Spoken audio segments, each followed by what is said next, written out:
नमस्कार साथियों, एक बार फिर आपका इनफ्यूजन नोट्स के यूट्यूब चैनल पर स्वागत है। आज हम आपके सामने एक बहुत ही रोचक और साथ में महत्वपूर्ण टॉपिक लेकर प्रस्तुत हुए हैं कि हाल ही में बीबीसी, जिसको आप मान लो कि समाचार की परिभाषा में अपने जो सुनते हैं उससे सर्वश्रेष्ठ माना जाता है, उसकी जानकारी को श्रेष्ठ माना जाता है, उसको भी किसी राष्ट्र ने बैन कर दिया। क्या कारण था, इस पर हम एक विस्तृत वीडियो लेकर आपके सामने मौजूद है। इससे जो भी परीक्षा में पर्सन बन सकता है वह भी उस पर भी हम आपके सामने आज चर्चा करेंगे। यानी बीबीसी को भी किस देश ने बैन किया, क्या कारण था, इसका प्रेस स्वतंत्रता सूचकांक में क्या रैंक है, ये भी बताएंगे उस देश की। तो सबसे पहले बात करते हैं कि हाल ही में, यहां से शुरुआत करते हैं अपने इस स्लाइड की। क्या हेडिंग है कि फर्जी खबर यानी गलत खबर फैलाने के कारण सीरिया में बीबीसी मीडिया की मान्यता को रद्द कर दिया। सबसे महत्वपूर्ण कि ऐसी कौन सी खबर फैलाई थी जिसके कारण इसकी बीबीसी को सीरिया में मान्यता रद्द कर दी गई। तो आगे बढ़ते हैं। हाल ही में सीरिया ने बीबीसी न्यूज के खिलाफ सख्त एक्शन लिया है, यानी तुरंत प्रभाव से इसके खिलाफ कार्रवाई की है। सीरियाई सूचना मंत्रालय ने बीबीसी पर पक्षतापूर्ण और गलत रिपोर्टिंग, ये देखिए सबसे महत्वपूर्ण की गलत रिपोर्टिंग, यानी कोई किसी भी न्यूज की गलत रिपोर्टिंग पेश की है तो उससे परेशान होकर सरकार ने तुरंत प्रभाव से इसकी मान्यता को रद्द कर दिया है। किस सरकार ने? सीरिया सरकार ने। आगे बढ़ते हैं। बीबीसी ने पिछले महीने ही एक नशीले पदार्थ को लेकर खोजी रिपोर्टें प्रकाशित की थी, जिसमें सीरियाई राष्ट्रपति, ये देखिए सबसे महत्वपूर्ण है, यहां से प्रश्न बनेगा कि इस प्रश्न पूछ ले, अभी चर्चा में है तो ऐसे भी प्रश्न पूछ लगता है कि सीरिया के राष्ट्रपति का क्या नाम था? बशर अल असमद। ये देखिए सबसे महत्वपूर्ण रहेगा यहां से आपके लिए कि सीरिया के राष्ट्रपति का क्या नाम था? बशर अल असमद के परिवार पर आरोप लगाए थे। यानी कि पिछले करीब एक महीने में बीबीसी ने एक नशीले पदार्थ पर सीरिया के अंदर एक रिपोर्ट पेश की थी, उसमें उसने आरोप लगाया था कि नशीले पदार्थों के जो विक्रय होता है या क्रय विक्रय होता है, इसमें सीरिया के राष्ट्रपति अल असमद के परिवार के सदस्य भी इसमें शामिल हैं।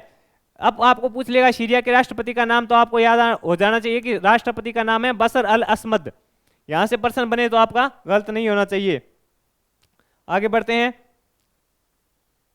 बात करते हैं अगली स्लाइड पर। पिछली माह बीबीसी न्यूज अरबी पर, यह देखिए कि बीबीसी का न्यूज चैनल है, अरबी पर कैप्टगन नाम के एक नशीले पदार्थ को लेकर खोजी रिपोर्टें प्रकाशित की गई थी। ये देखिए इसका नाम पूछ लिया, कैप्टगन नामक कौन सा नशीला पदार्थ है? कैप्टगन नामक के नाम पर एक नशीली रिपोर्ट प्रस्तुत की गई थी। उसमें राष्ट्रपति के परिवार व राष्ट्रपति पर गंभीर आरोप लगाए थे। क्या लगाए थे? गंभीर आरोप लगाए थे।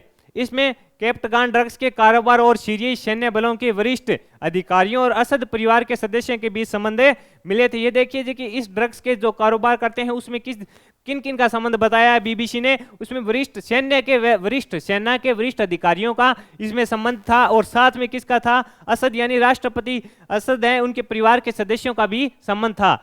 सीरियाई सरकार ने पहले ही नशीली दवा के व्यापार में किसी भी भागीदारी से इनकार कर दिया था। ये देखिए कि सीरिया की सरकार थी, उसने पहले भी ये कह दिया था कि हमारा किसी भी प्रकार से नशीले पदार्थों के कारोबार में हमारा कोई प्रकार का रोल नहीं है, ना ही तो सेना का कोई अधिकारी शामिल है, नहीं राष्ट्रपति के परिवार के सदस्य का कोई संबंध है। परंतु ये देखिए कि इसकी रिपोर्ट के जारी होने के बाद जो माहौल बना उसमें क्या है कि परंतु अमेरिका, ब्रिटेन और यूरोपीय संघ ने कैप्टगन के उत्पादन और निर्यात के लिए सीरियाई सरकार को दोषी ठहराया। यहाँ से देखिए कि माहौल कहाँ से खराब हुआ कि यहाँ से सरकार ने और राष्ट्रपति ने घोषित कर दिया कि इसमें हमारे प्रकार का कैप्टगन के ड्रग्स के मामले में हमारा कोई भी प्रकार का भागीदारी नहीं है, हमारा इससे कोई लेना देना नहीं है। परंतु इसकी जो रिपोर्ट जारी उसके बाद अमेरिका, ब्रिटेन और यूरोपीय संघ ने कैप्टगन के उत्पादन और निर्यात के लिए सीरियाई सरकार को दोषी ठहराया। यहाँ से मामला गड़बड़ाना शुरू हुआ कि ब्रिटेन, अमेरिका ने इस पर आरोप लगा दिया कि भी इसमें आपका हस्तक्षेप जरूर कुछ ना कुछ है।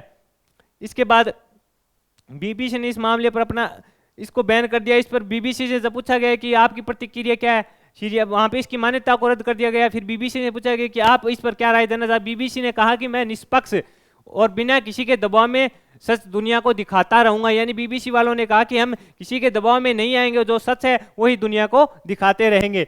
अब है reports without borders the press स्वतंत्रता सूचकांक में सीरिया को 180 में से 175वां स्थान मिला। यहां से प्रश्न बनेगा, जितनी भी बड़ी परीक्षाएं हैं वो लिख लो, यहां से प्रश्न बनेगा, इंपॉर्टेंट है। अगर इस टॉपिक से प्रश्न बनेगा तो सिर्फ यहां से बनेगा कि रिपोर्ट्स विदाउट बॉर्डर्स द्वारा प्रेस स्वतंत्रता सूचकांक, यानी जहां पर प्रेस यानी मीडिया कितनी स्वतंत्र है, मीडिया कितनी स्वतंत्र है उसकी जो रिपोर्ट तैयारी करती है, उसमें कितने देशों को शामिल होता है, तो 180 देश शामिल होते हैं। उसमें सीरिया की रैंक क्या है, 175वीं रैंक है। ये पूछेगा कि हाल ही में चर्चा में बीबीसी के साथ चर्चा मेरे सीरिया का वर्ल्ड प्रेस स्वतंत्र सूचकांक में कौन सा स्थान है, तो आपका आंसर होगा 175वां स्थान है। लिख लो, यहाँ बहुत ही इंपॉर्टेंट लाइन है ये इस स्लाइड की, इससे प्रश्न बनेगा, पूछेगा कौन सा स्थान है, तो 175वां स्थान है।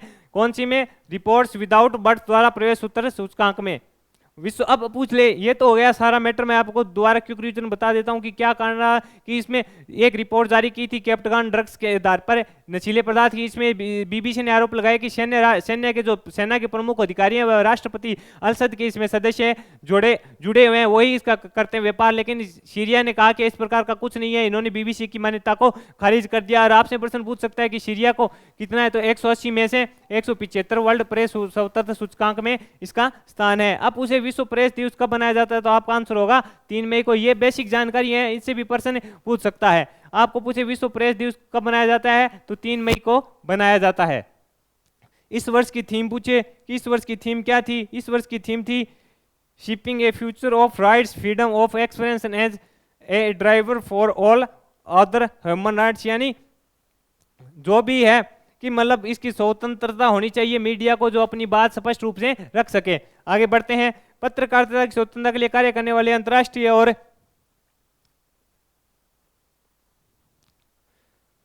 ये देखिए कि पत्रकारिता स्वतंत्रता के लिए कार्य करने वाले अंतर्राष्ट्रीय गैर लाभकारी संगठन रिपोर्ट्स विदाउट 180 देशों में प्रकाशित स्थिति का विश्लेषण करें जारी की जाती है। यानी 180 देश होते हैं, इनमें मीडिया की पत्रकारिता की स्वतंत्रता कितनी रही, इस पर यह रिपोर्ट जारी की जाती है। और इसमें देखिए कि कितने देशों को शामिल किया जाता है, तो आपका आंसर होगा 180 देशों को शामिल किया जाता है। इसमें पूछे इसमें इंडिया की क्या रैंक थी, तो भारत भी कुछ अच्छी स्थिति में नहीं रहा था, भारत 161वें स्थान पर था। अब ये पूछ सकता है कि भारत की क्या रैंक थी, तो आपका आंसर होगा 161। और सीरिया की क्या रैंक थी, तो आपका आंसर होगा 175। यानी भारत भी कुछ ज्यादा अच्छी स्थिति में नहीं है।